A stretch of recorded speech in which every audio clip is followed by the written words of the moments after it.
sebenarnya akses itu tidak merata, ya. Dan seperti misalnya kita mungkin di Jambi kota dengan di desa gitu, itu kan juga aksesibilitasnya berbeda. Jangankan ya kalau di sini kita berkumpul udah bisa pakai wifi hotel, di kampus juga bisa, kemudian uang kita juga bisa untuk beli kuota, tapi beberapa daerah kan masih belum. Anonimitas, ada dua jenis anonimitas. Pertama adalah true anonim, yang kedua pseudo anonim.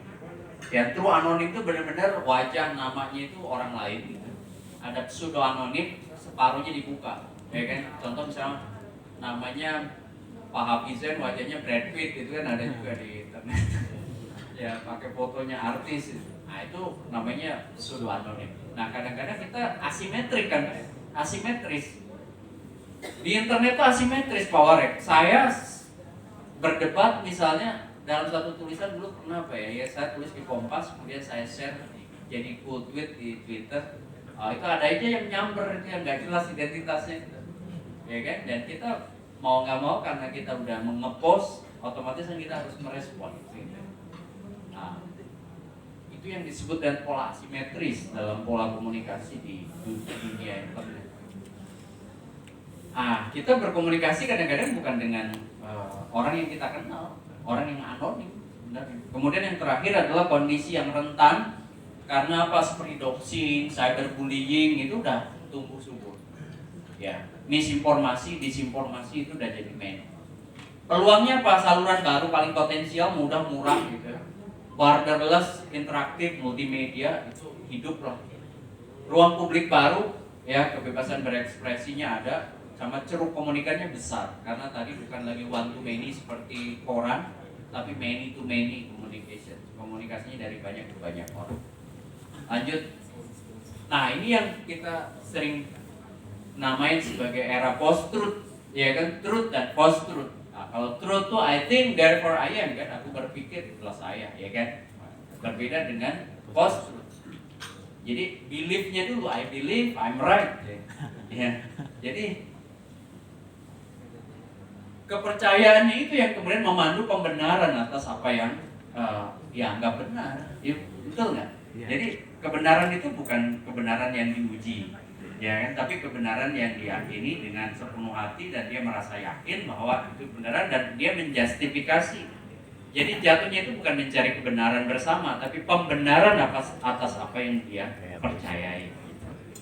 Makanya sebenarnya nggak ada dialog, iya kan? Kalau truth sendiri kan ada pikirannya dulu tuh, kemudian pikirannya itu didialektikakan, ya kan? Kayak saya sampaikan tesis, Pak Hafizen bisa kemudian setuju atau tidak setuju, menjadi kalau tidak setuju dia membuat antitesis, kemudian baru sintesis pemikiran itu yang kemudian jadi kebenaran konsensus, ya kan? Kebenaran yang kemudian dikonsensuskan. Istilah post-truth itu sebenarnya istilah lama, next.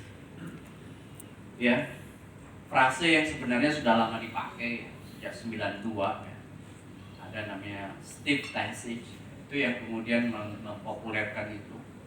Kemudian dia nulis The Government of Life ya, dalam majalah The Nation. Nah, itu istilah post-truth itu mulai populer, kemudian ditarik ya, kemudian jadi sebuah istilah yang kemudian dijustifikasi di kamus ya, di Oxford Word of Year tahun 2016 itu kemudian mendefinisikan post-truth sebagai kondisi di mana fakta tidak terlalu berpengaruh terhadap pembentukan opini masyarakat dibanding dengan emosi dan keyakinan personal. Jadi keyakinan personalnya yang menjustifikasi kebenaran. Itulah yang disebut dengan penyamaran kebenaran. Era di mana kebohongan dapat menyamar menjadi kebenaran. Makanya dulu masih ingat Dr. Joseph Goebbels ya, salah satu menterinya Hitler. Waktu itu kan Hitler punya bandwagon teknik tuh, Ein Kampf, Ein Reich, Ein Führer, satu negara, satu imperium, satu pemimpin.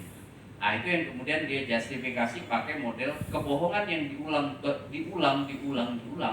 kebohongan yang diulang, maka satu hari akan jadi kebenaran. Nah, itulah sebenarnya post-truth itu juga memakai formula itu.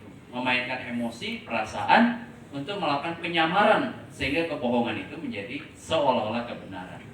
hyperreality jadinya ya, ya kan? Ya.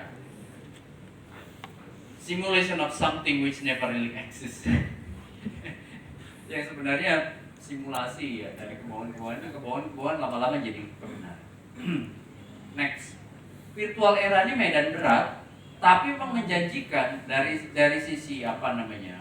Kalau kita lihat misalnya tadi kita udah bicara soal narasi, symbolic convergence, kita udah bicara soal shared group consciousness ya, bicara soal CPM, Communication of Privacy Management, itu memang menjanjikan.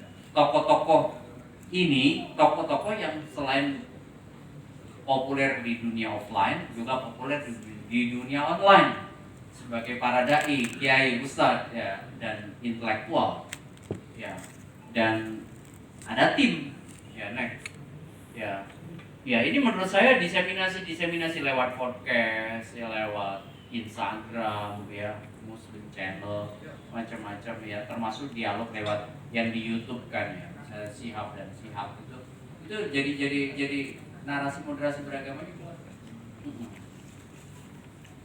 Saya lihat ini udah tadi mencoba untuk kemudian masuk ke narasi simbolik konvergen sama istilahnya CPM-nya, karena ada kurasinya juga. Next. Jadi kalau secara ilmu sosial harusnya sih Pak, harusnya ini dalam kajian ilmu sosial jadi social movement nih, jadi gerakan sosial baik yang alternatif, redemptif gitu ya kan, kemudian reformatif maupun bahkan bisa aja kalau ada rejim, kalau di kita sih belum sampai ke situ ya, the revolutionary social movement hari ini ya. Oke. Apa bedanya? Yang alternatif social movement itu kan limited ya, kemudian spesifik individual, seperti misalnya mengajak orang dari merokok tidak merokok, atau dari mabuk dari pemabuk jadi tidak pemabuk gitu. Itu kan spesifik individual, dan itu bisa narasi soal itu menurut saya salah satu yang kemudian juga dimasukin ya oleh para dai adalah lewat, jadi yang disebut alternatif social movement itu bisa lewat digital. Kemudian yang kedua adalah yang redemptive, seperti SIP Pemuda Dakwah itu, saya lihat di situ Pak mainnya, bukan hanya di alternatif tapi sampai di redemptive social movement. Teman-teman di Bandung, teman-teman di Depok ya, teman-teman di Jogja udah mulai memikirkan tuh komunitas-komunitas remaja masjid itu masuk ke redemptive. Jadi ngajak orang yang tadinya preman, betul-betul hitam gitu di dark side-nya kehidupan sosial mereka, lambat laun ditarik, berubah total 180 derajat gitu, masuk ke komunitas dakwah yang berubah gitu, bukan hanya pikirannya, skillnya juga ditambah, kemudian sikapnya diperbaiki dan akhirnya memang berubah. Banyak Pak ini sekarang, dan kenapa kemudian itu tidak direplikasi di banyak kota? Itu menurut saya kota-kota besar dengan akses internet seperti